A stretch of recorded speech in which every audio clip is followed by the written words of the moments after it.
Live only on The Zone. Usyk versus Dubois, July 19th. He silenced Britain's best.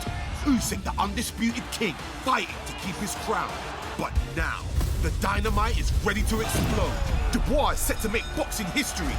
The hopes of a nation on his shoulders. July 19th, here Wembley roar for the heavyweight fight of the year. All the belts are on the line. Usyk versus Dubois 2. Buy now at thezone.com.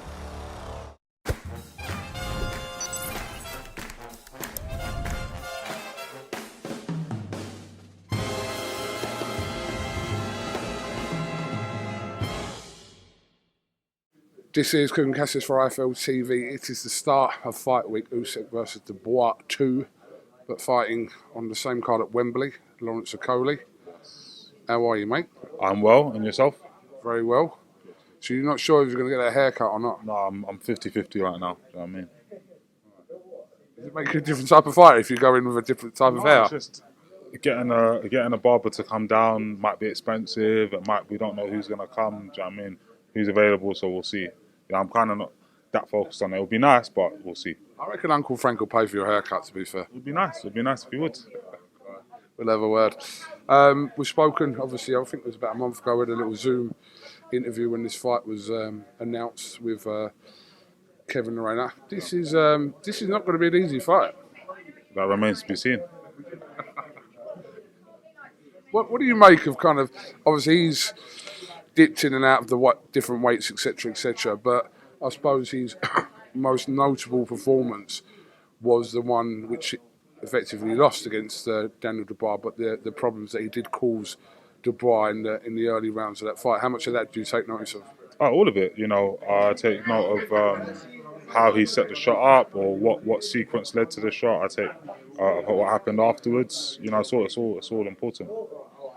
Is this kind of the first kind of real step to you aiming to be this freeweight world champion that you obviously aspire to be? Yeah, definitely. I feel like every step I take now is the most important one. This one here, he's an active world champion. So yeah, I've got to take it seriously. Absolutely, there's going to be in excess of maybe 90,000 people at Wembley this week. So yeah, big stage again for you. Yeah, 100%. And I'm excited to enter this big stage at my biggest weight. Do you know what I mean? I think it's going to play a big factor in this fight. I think me being fueled up, energized, ready to go. Do you know what I mean? Like, I wish the fight was today. Like, I'm ready to go. So Saturday can't come soon enough.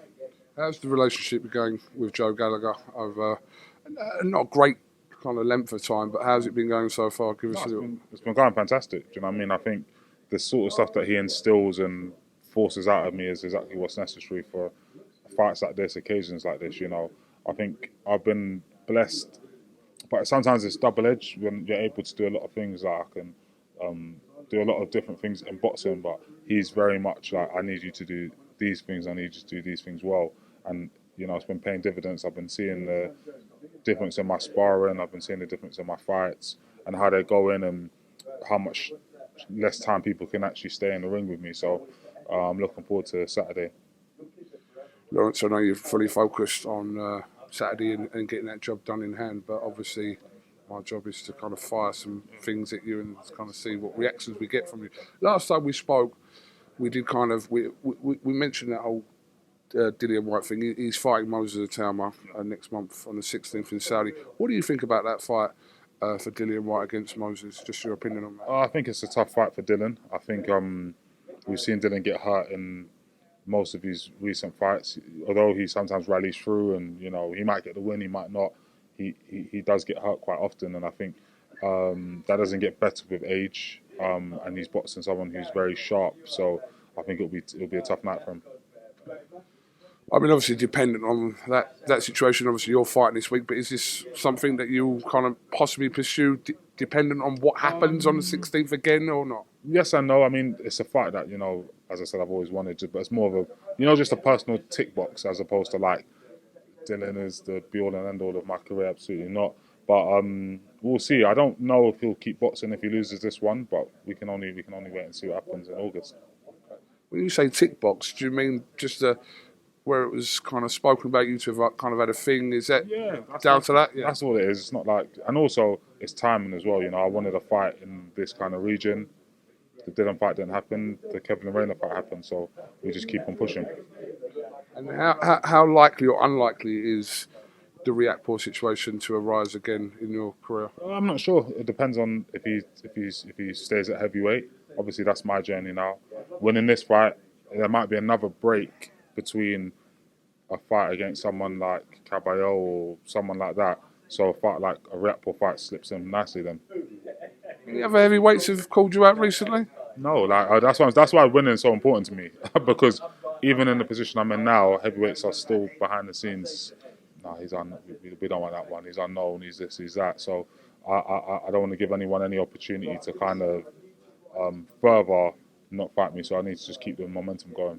Is it important for you to make a statement this week? Like I said, at Wembley, kind of this is your, like I said, that first step, real step into where you want to get into being a heavyweight world champion. Yeah, definitely. For me, it is. Do you know what I mean? It's like I believe I'm on another level to Kevin. So I have to be able to show that on the day when it matters. It's not even for necessarily anyone else but myself. Like I have goals of freeweight world champion. Like, I could beat this guy, I can beat that guy.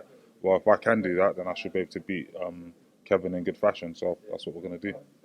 Let me get an opinion on the main event. The rematch, obviously, from 2 years ago in Poland. Very controversial in terms of how that kind of ended. But what do you see happening at Wembley Stadium this Saturday?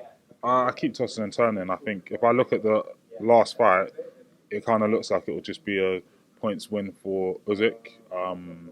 However, this is a different environment, different energy. So with Dan having 90,000 people screaming for him, with his level of intensity, he might be able to get some good shots off that could cause an upset. I think his main chance is a puncher's chance, and if you're a puncher, having the crowd behind you, having intensity behind you, you're going to throw more punches, so more opportunities to maybe land the shot that can do it. People were giving him a puncher's chance against Joshua prior to it, didn't they? He showed. Being a good puncher has its benefits, especially at heavyweight. All right, Lawrence, much appreciate your time. Have you got anything else you'd like to add before we finish? Just don't need to have more speakers with my actions on Saturday, but here we go. We'll speak to you after your fight on Saturday. Best of luck. Live only on DAZN, he silenced Britain's best, Usyk the Brit Breaker, but now the dynamite is ready to explode. One night, one shot at Undisputed, Usyk versus Dubois 2, July 19th. Buy now at DAZN.com/boxing.